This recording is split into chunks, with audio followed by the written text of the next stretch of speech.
Hello, good morning everybody. My name is Mark Swetnam and I'm Managing Director at Sense Tech. I'm going to give you a little training video on some features of the Rapidox6100 pump back SF6 gas analyzer.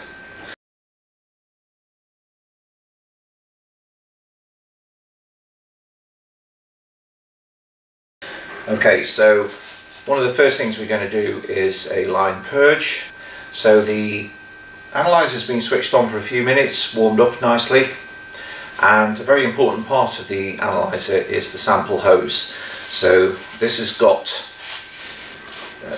closed couplings on each end. It's a stainless steel Teflon lined hose, and on one end is connected to the switchgear and the other end connects to the Rapidox male and female rectus fittings. Now the hose ordinarily will be charged with gas from the previous test that you've done, or even when it's arrived new. So it's very important that you do a line purge. Now the line purging on this analyzer takes about 45 seconds and it will perform a vacuum purge using the pump. So the gas, any gas that's left inside the machine or inside this hose will be vacuumed out and discharged. Now it's sent out through this bypass port here. Now the gas is very, very small in volume, but if you do need to recover absolutely every spoonful of SF6, then you will need to connect a gas recovery bag to this port before you begin. So the first task is to connect the hose to the analyzer, but it's very important that you do not connect it to anything at the other end, because otherwise you run the risk of vacuuming out a switchgear. And there is a protection in this to prevent that from happening, but it's very important that you don't do that. So what I'm going to do is I'm going to connect the end I've got in my hand to the analyzer, and we do that over here.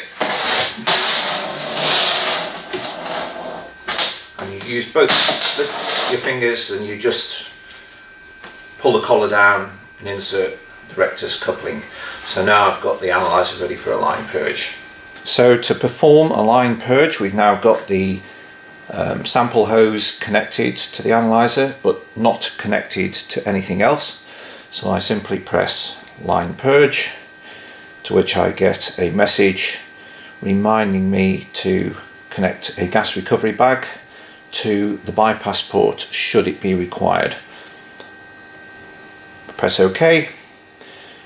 The next screen will remind you that you must not connect the end of the hose to anything whatsoever. In this case we are operating in gas cylinder mode, and so there's a picture of a gas cylinder on the screen. When you're operating in GIS mode you will get a picture of a substation instead. And to perform the line purge I simply press OK, and the pump kicks in, and you can see that the vacuum builds up, and we should get at least 800 millibars of vacuum on this pump. So all the SF6 now has been evacuated from all the inner surfaces of the analyzer, and the line purging will take approximately 30 to 40 seconds to complete. And when it is completed, we'll get a message saying that everything is complete and you can remove the gas recovery bag if you want to. I'm going to press OK, and the analyzer is now ready to do a measurement.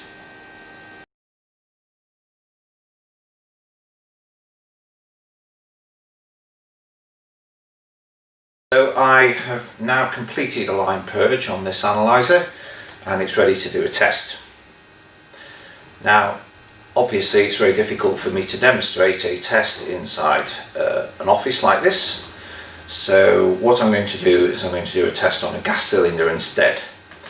And so I've got a gas cylinder here, it's been prepared, it's got a bit of SF6 in it. It's a small cylinder and it hasn't got a normal regulator on it, it's just got an on-off valve, and it's got a rectus fitting on it which is exactly the same as the ones that the dealer couplings have on it. So for the purposes of the test, we can pretend that this gas cylinder is actually a switchgear. However, because I'm using a small volume in a gas cylinder, I've put the analyzer into gas cylinder mode, which is accessible through the menu and options and the system settings. Now this does disable a few of the safety features of the analyzer, so it's only used for gas cylinder testing where the pressure is very low. And when you're in gas cylinder mode, you'll see that there is an icon in the top right hand corner of a gas cylinder. Right, so I've got my gas cylinder and the hose has been line purged. So assuming that we've got all the menu options set correctly, then we can go ahead and perform a test. I'm just going to show the menu one more. So I press menu, sampling, and here is the screen where we can adjust the parameters. And starting at the top, we have the mode, which is timed. There is an option to change this to continuous mode. Now continuous mode, the gas will enter on the inlet and exit through the bypass port and will not go into the storage bag. And this is normally used for testing the dew point sensor with nitrogen, so it's a continuous mode for calibration. So for all tests on GIS you would run a timed mode. The sample duration can be adjusted. Here it's set to 8 minutes. You can do the fastest test you can do is a 2-minute test. If I change that to 2, you'll see you get a warning saying that the dew point measurement is disabled for tests lasting less than 6 minutes. So in order to do successful dew point readings, we really do need a full 8 minutes of testing time, because there's a lot of water adsorbed onto the surfaces of the sample tube and the D-low coupling and the GIS itself, especially in hot and humid countries. So you can do faster tests, but you would only get SF6 and SO2 or any of the other toxic gases on the display at the end. So if I press OK, I'm going to put that back to 8 minutes because we're going to do a full test including water. So let me just return that to 8. You can see it's very easy. Press enter. Now the next option is a start delay. Now here you can enter a time, for example in minutes or seconds. So if I put 1 minute, then if you're required to not be present at the site where the test is being done, then this is a walk away period. So the analyzer will count down 60 seconds and then you would be allowed, then the analyzer would begin its test, which allows you time to walk away from the analyzer. Now because we're demonstrating this, I'm going to set that back to 0, so there's no delay. The line purge we've already done, so I'm going to keep this in manual, but you can do an automatic line purge before every test if you want. And likewise the pump back can also be set between auto and manual. Now I'm going to do a fully automatic test, which is how the default is, and I'm also going to ask it to print the results at the very end when it's completed the test. Now this test is just a single test, but you can do multiple tests if you want. I do recommend though that you keep the test at 1 and perform a line purge in between each test to get the most satisfactory results. This is especially important if you're in a hot and humid country where there's a lot of water in the atmosphere. In addition, you can also give a location name using the keypad. Say for example, if you were operating off a certain phase, or the circuit breaker or transformer or whatever has an identifying code that you want to enter, then this would appear in all the data files and it would also appear on the printout. We'll leave that for the moment. And then there's a custom test parameter here, which is to do with IEC and SIGRA tests. There are some preloaded ones here. and there's also a custom test that you can enter your own values into. When you do this and you enter some parameters, then you can name the test. So you could name it an ABB test or something, and then you can put the max and min values acceptable in here and save this test. And then at the end of the actual gas sampling test, and when it's performed a pump back, the screen will indicate to you that it's a pass or a fail situation. So as an example, I'm going to say SF6 value is greater than 98%. SO2 is less than 3 ppm, and H2O is less than minus, you do need to put the minus sign in, 28 CDP, and we can set that. I'm now all set to go, so I'm going to press set to save it, and then back to the main screen. We're now ready to perform an 8-minute test. So what I do is I press sample, and the analyzer tells me to connect the hose to the gas cylinder. As I explained previously, I am operating in gas cylinder mode because I have a gas cylinder here. So I'm going to take the rectus hose here and connect it to the gas cylinder and open the valve on the gas cylinder, and the pressure is rising up to 5 bar, 4.98 bar, and I then just press OK. Everything is being operated on batteries, as you can see. This is a battery powered instrument, and the screen now produces a clock which will count down 8 minutes, and then at the end of the 8 minutes we'll get the result, and the analyzer will perform an automatic pump back which will remove all the gas from the analyzer and put it back in the cylinder. Now if you change your mind or you made a mistake, you can press the abort button. You can see over here that the gas cylinder on the screen indicates that we're operating in gas cylinder mode, and the yellow message indicates what the machine is actually doing. So this is performing test 1 of 1. If you were performing multiple tests, for example 3, it would say test 1 of 3. Here we've got the information that we've just programmed in. We haven't got a location, and on the side here we've got a digital flow gauge, and you can see that the SF6 is flowing into the analyzer at 0.5 litres per minute. Here are the battery indicators. These are fully charged batteries. This one is for the Windows PC system, and this one here is for the pump back system. So here's the pressure gauge, and here is the gas storage gauge, and you can see as the test progresses then this will slowly rise up to the top, indicating that the storage bag is becoming more and more full. Now during the test itself we don't display any live data because the data can be quite unstable for a while. However, you can view the data on a live graph. This is the SF6 reading, which you can see is up at the top here. You can zoom in, and you can see it took about a minute to settle down, and we're already at 99% SF6. I'm going to press next. Here's the dew point reading.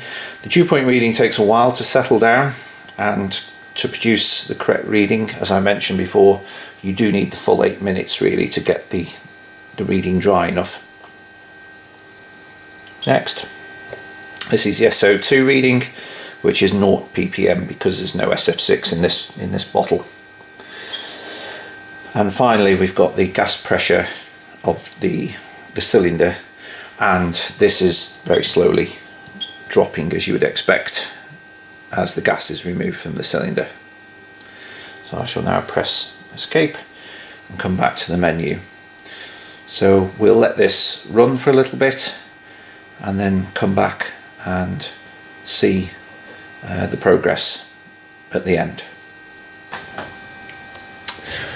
Okay, so we rejoin the action with 30 seconds left of the test, the 8-minute test.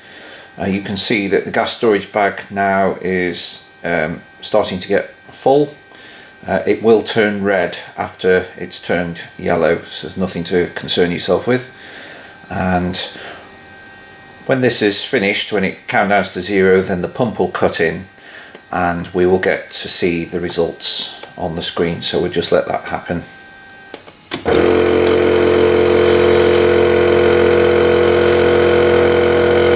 So the pump is now returning the gas from the storage bag to the gas compartment, which in my example is a gas cylinder. Depending on the pressure, this will take up to 2 or 3 minutes if it's very high pressure. So we just let that complete. So you can see that the message tells you it's pumping, and just out of shot is the printout of the results. You can see that the pump back is animated to indicate that it is emptying the bag, and you can see that the pressure is rising back up to approximately 5 bar.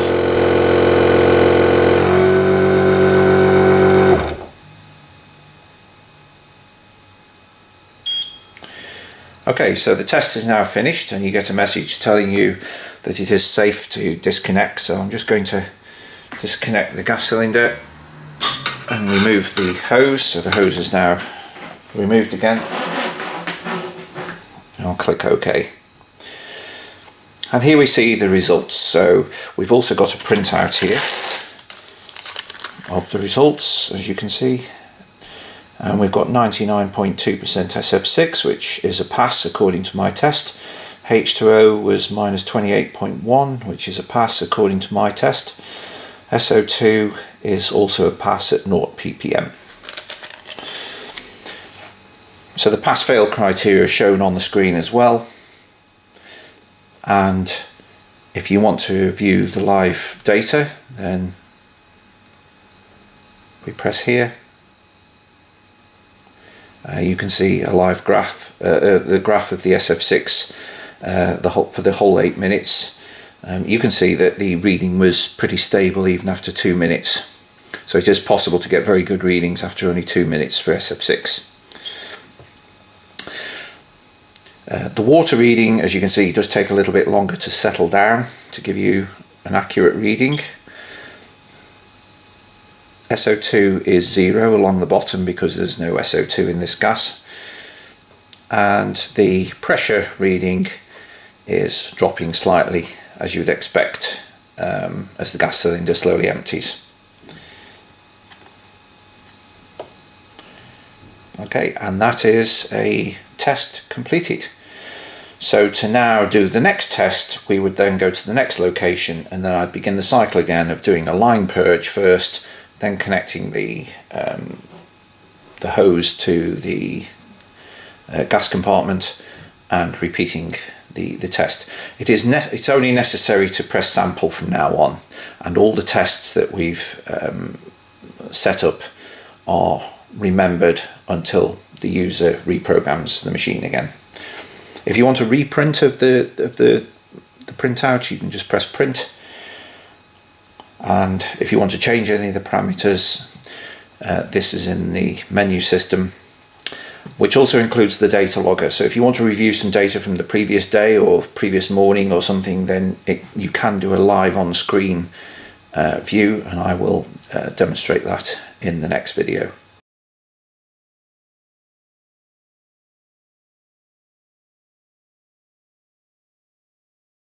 I'm going to demonstrate to you some of the basic menu functions on this pump back analyzer.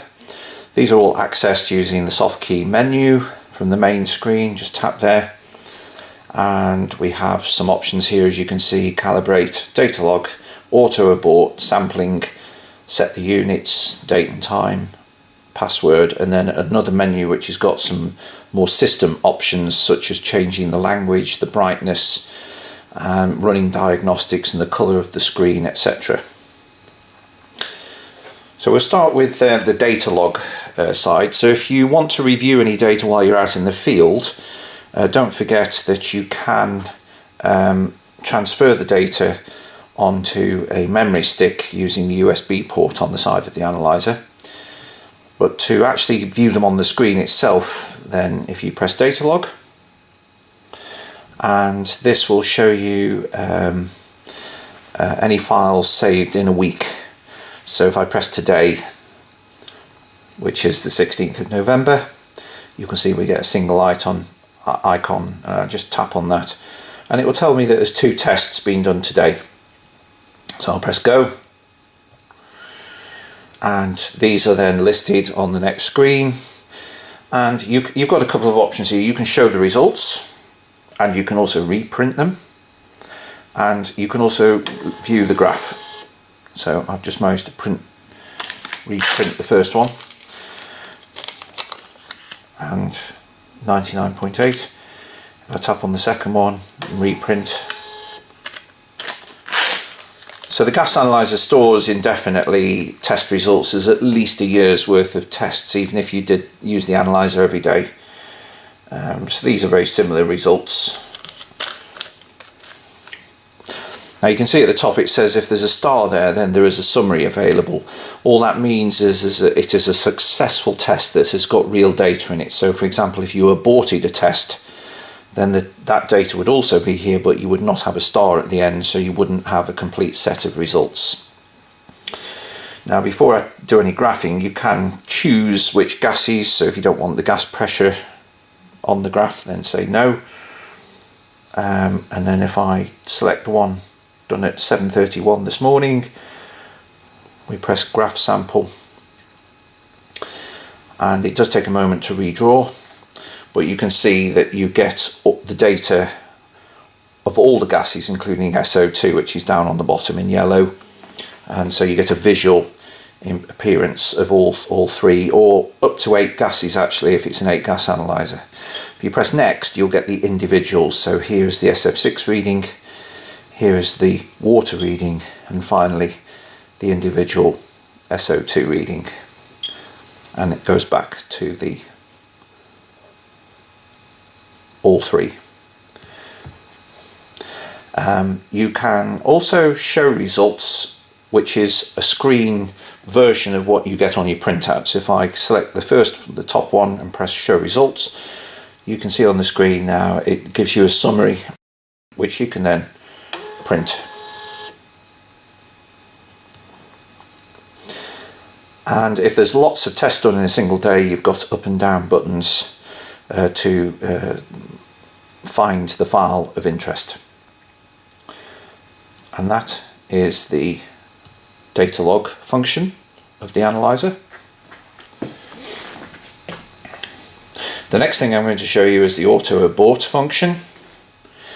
So this is a 3 gas analyzer, and it only has one toxic gas measurement, which is SO2, but we do versions with HF, H2S and carbon monoxide CO. So for safety reasons, if you do a test on a gas compartment and there's a large amount of toxic gas which overwhelms the analyzer, then you can set a limit where you will stop the test immediately whether you're there or not, and you can also ask it to automatically pump back. And this is really to stop the analyzer becoming contaminated with unwanted gas. So at the moment this is set to 100 ppm, but if I, for example, set it to 10 ppm, then, and there's an disable function.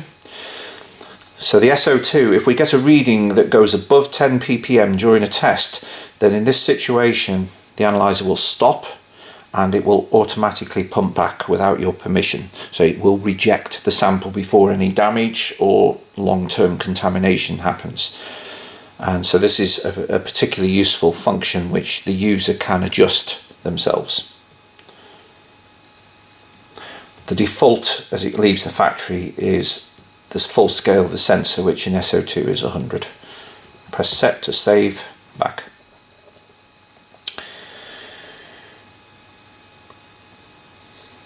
The next menu option I'm going to show you are the units. Now, we press here, we can modify how they appear on the screen. So we can adjust the number of decimal places from 0 to 1 to 2. The default is 1. You've also got some options here to change the units of measurement. So for SF6 and SO2, they are locked at percent and ppm and grayed out. But if you want to change to Fahrenheit, for example, for dew point, or to ppmv, which a lot of people use, then you just tap here. Likewise, if you want to use bar, psi, torr, kilopascals, megapascals, millibar, so we set it to bar, for example. If we now go back, the screen will now update with the units that you've selected. So you can see it now says 455 ppmv. While I'm on this screen, you can actually also do the same thing by tapping on the units. So if I tap on the word bar, I can change it to psi, to torr, to kilopascals, megapascals, millibar, back to bar. So it's a convenient way of accessing without going into the menu different units. ppm weight of water, and then there's also dew point corrected to a universal standard 20 degrees Celsius, which is possible on this analyzer, and some customers do require this. If you're operating in an extremely hot country that's very humid, like India, for example, then it is recommended that you perform dew point tests corrected to 20 degrees Celsius.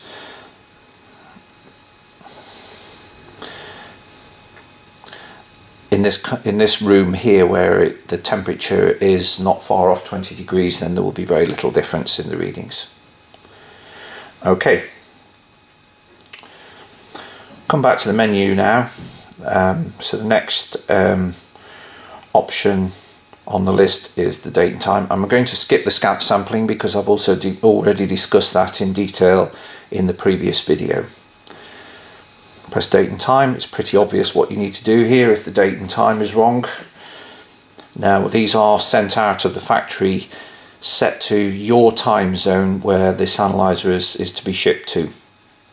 And there's different day formulas and there's different delimiters here, so you can set the date and time up as you like. You can see that the date and time is shown in the bottom right left hand screen.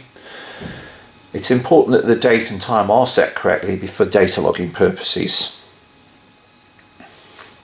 Also note that if the analyzer continuously, when you switch it on, seems to have reset the date back to 2006, then this indicates that the BIOS battery of the Windows PC has reached the end of its life and can be replaced. Now that is a replaceable item. It is a standard service item, and the battery is easily accessible. It is actually located in a position on the back of the machine, so it can be replaced fairly easily. The batteries that we currently fit are designed to last 5 years, but this does depend on the temperature of the country that they're in and a few other parameters as well. So normally these would get replaced every couple of years.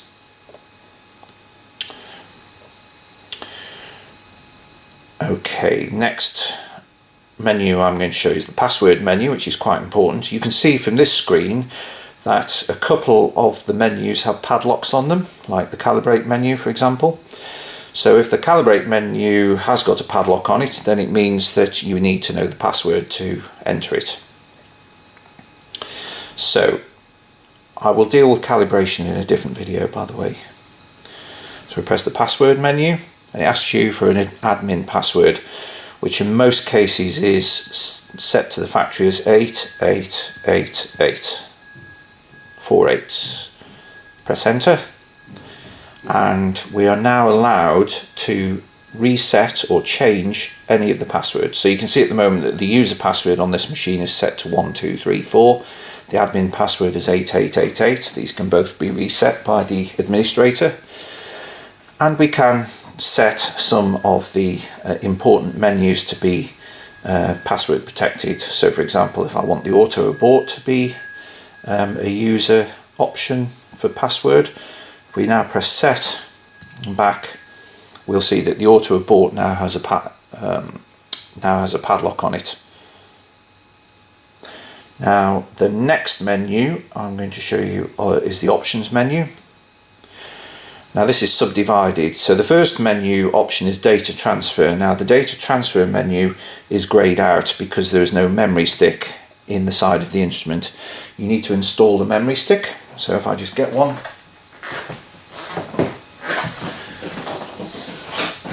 We have a standard memory stick here available. I insert it into the side of the instrument over here in the USB socket, and when I do, it will light up and flash, and hopefully if it's an acceptable memory stick, then the data transfer menu has now become white. If I now press data transfer, I can now choose a date range for this instrument. So at the moment it's set to today, which is the default. So if I want to copy the test that I've done this morning, I can either copy the results, or I can copy the data, or I can do both.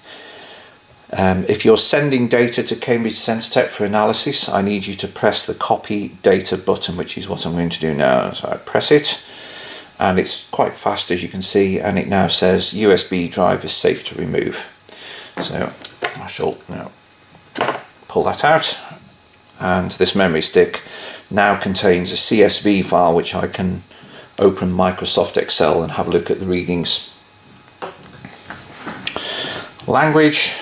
These analyzers have a variety of languages installed on them, and the font is loaded to show the correct name of the language file which you need to select. When you select a language other than English, then the analyzer will need to reboot to operate in that language because it is a Windows system file. The brightness of the screen. Now at the moment, because I'm videoing, I've disabled the screensaver, but normally this analyzer by default would have a screensaver enabled and it would be set to 5 minutes, and you can do that by enabling or disabling like this. And if you change the screensaver settings, they will only normally start next time you reboot the analyzer. You can see that you can change the brightness of the screen, and the default is the middle setting, I think. Now the screen does use a lot of battery power, so it's always advisable to have the screensaver enabled, because this will make the screen go dark when you are not using the analyzer to do a test. And so I've changed it to enabled, and it says changes will only take effect after a reboot. It's just reminding you.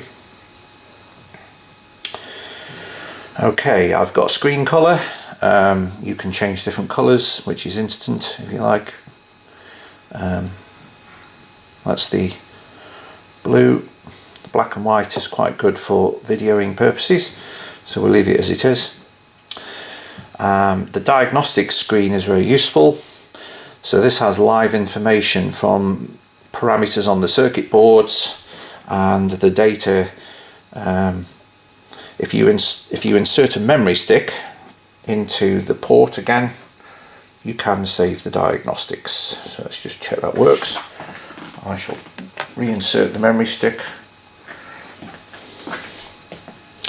and you can see that the button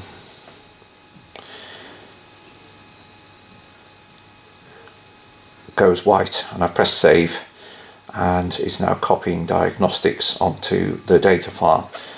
When I press escape, it will stop doing it. So if you want to run diagnostics for a few minutes, you can just leave it like this with the memory stick installed. The memory stick is just out of sight of the camera, but it is actually flashing away at the moment. So I will press escape and leave that one.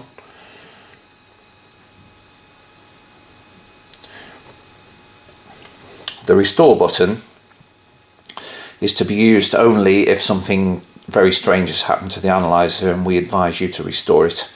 It is a password protected menu, and if I go into there, it will say, do you want to restore this machine to factory settings? And if I press yes, then there is no going back. The about screen is quite important because it does tell you information about the calibrations. So you can see here that this analyzer has got 100% storage free. It tells you how many hours the pump has been used, and it also tells you that the sensor life of the SF6 is another 2,000 days, just under 1,800 days, and the calibration is due in November 2021. And when these dates are timed out, then there will be a message on the analyzer saying that the certain sensors are due for calibration. Press more info, and then this will be something that you can either take a photograph of or print, because it gives information about the sensors that are connected and the COM ports and things that the Windows PC is using, and we can print that, and you do get quite an extensive printout, which is about 30 centimeters long. The system control menu is a password protected menu, and if I press 888, press enter, I've got some fundamental system options here. One is a purge, which may ask you to attach a nitrogen gas bottle, and this allows the whole analyzer to be purged of gas. Also, we've got the auto nitrogen cleaning system. So if you have got a nitrogen gas cylinder available and you've had an event where you perhaps have had SO2 contamination, then what you can do is run a nitrogen system clean, and this will continue to purge nitrogen over all the sensors and over all the surfaces inside until the readings of the toxic gas sensors settle back down to 0.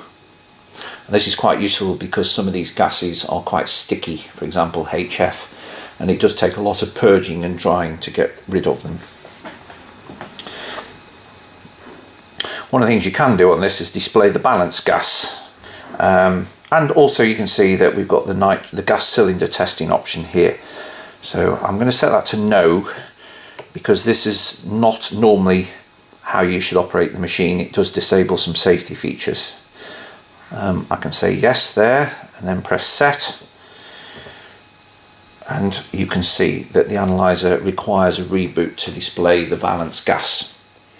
Now the balance gas will be always assumed to be air, so if you had a reading of 90% SF6, it would then display 10% air as the balance, so the balance will always total 100% as a mathematical balance. Most of these system menu options, as you can see, do require a reboot of the gas analyzer, which does take a moment. Likewise, if you're changing the language, also a reboot is required.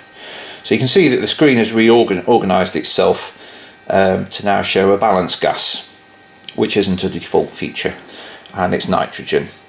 If I now select the units, the balance gas appears in this, and it says balance gases, nitrogen or air. This is a useful feature if you're operating in a country where you're deliberately mixing nitrogen and SF6 together. So for example, 75% SF6, 25% nitrogen. This function would then allow you to do measurements of those two gases in that situation. But I'll set it to air, and you can see that the screen now refers to the balance gas as air.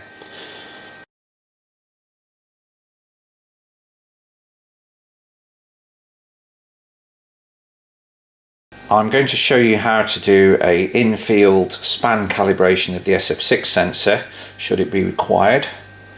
Now, all gas sensors, no matter what the gas is or who the manufacturer is, will drift to some degree over time, and they do need periodic respanning, and the SF6 sensor is no exception. And this is mainly due to effects of temperature and to lesser degree atmospheric pressure and conditions where you are, but the temperature, if it's wildly different from the temperature in the UK, then there can be a noticeable drift on the sensor, which can be reset in the country of operation. And I'm going to show you how to do that using a gas cylinder that I've got here, which contains pure SF6. So the procedure is quite simple. I've got a gas bottle with SF6 connected to it, and I've connected this to the analyzer, and I've opened up the valve, and you can see that we've got about 5 bar of gas pressure going into the analyzer at the moment. So I'm going to go to menu, I'm going to go to calibrate, and we need to enter the administration password, which the default is 8888. Press enter, and we need to select the sensor that we're going to calibrate, which in this case is SF6 100%. Now, it will be possible to change the calibration value if 100% is not what you want. So for example, if you wanted to, if this gas cylinder had SF6 at 75% and 25% nitrogen, and it was a certified cal gas mixture, then it would be possible to change the SF6 value to 75%, and that's done on the live screen following this one. But for the moment, if we just press the SF6 span, it tells me to make sure I've got my gas bottle connected, which I've already done, and now I press OK, and the gas is allowed to flow into the analyzer. So the test gas goes into the gas storage bag, it's not released, and so you've got, with a 5 litre gas storage bag operating at half a litre per minute, you will have up to 10 minutes to do the calibration, and you shouldn't need anywhere near that amount of time. It should take only 2 or 3 minutes tops to perform a calibration. So we've got a live screen on here. Now, being as it's 100%, it's right up at the top, but you can press zoom to improve the screen reading, and you can see that the moment that the valves open, then the reading does shoot off scale for a moment before it recovers and settles down. We do need to leave this running for a moment to let the SF6 reading flatten and stabilize. Now, as I was saying earlier, if you want to change the concentration, it's currently set up at the top here. It says calibration gas equals 100%, and you can see here this is the live reading, 98.25%, and you can see it's still changing a little bit, so we're not ready to calibrate just yet. If I press conc for concentration, I can actually change it. So I could change it to 90%, for example. It now expects my gas bottle to be 90%, which it isn't, it's 100, so I'm going to put this back so we don't cause any confusion. So I'm changing it back to a 100%, press enter. So always check what the calibration gas value is, because if you change it, then the machine will remember what the value was, and it will refer to that the next time that you do a calibration. So if you're repeatedly calibrating, you won't need to do any of this. It will all be remembered by the analyzer. So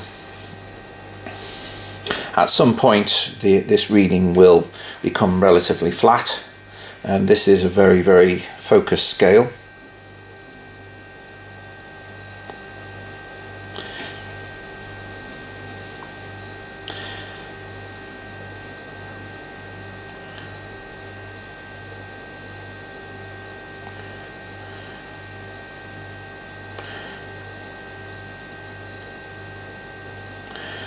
And once you're satisfied that it's pretty stable, it's about 99.4, I reckon. Very, very slight oscillation of just a less than 0.1% there.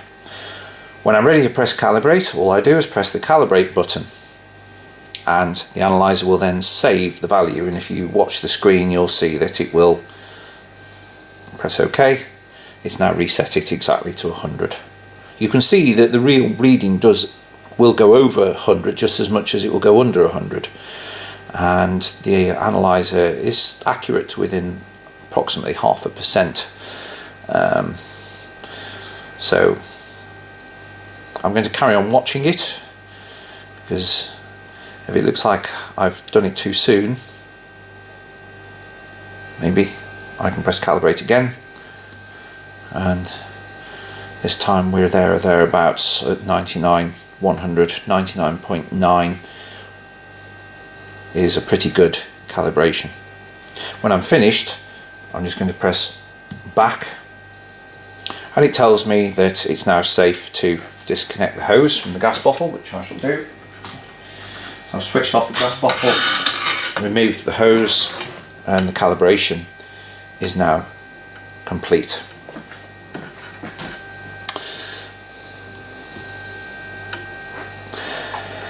Now, if I try to do a sample, because I've got some gas inside the bag, you'll see that one thing that will happen is that it'll tell me please pump back before performing another test. So you now get the opportunity to either, the test gas can either be pumped back into a gas recovery bag, or you can pump it back into the gas bottle, which is probably not recommended if it's a calibration gas bottle. And you can see the analyzer just will not let me do anything until I pump back.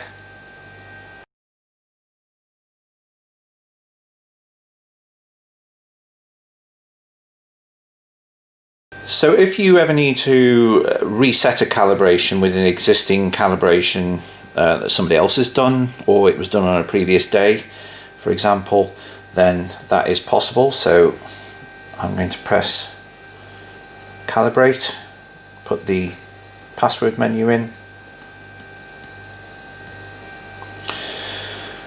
On this occasion I'm going to press load, and you can see that at the moment the only one that's saved on this analyzer is the factory calibration. So let's press factory, enter, and it asks me to confirm that I want to overwrite the calibration that I just did a few minutes ago with the one that the factory has done. Now, because this is a demonstration and this is a brand new analyzer and the guys in the factory know how to do it better than me, I'm going to say yes, so I shall put the calibration back to how it was. That's it. And now the analyzer is ready for use once again.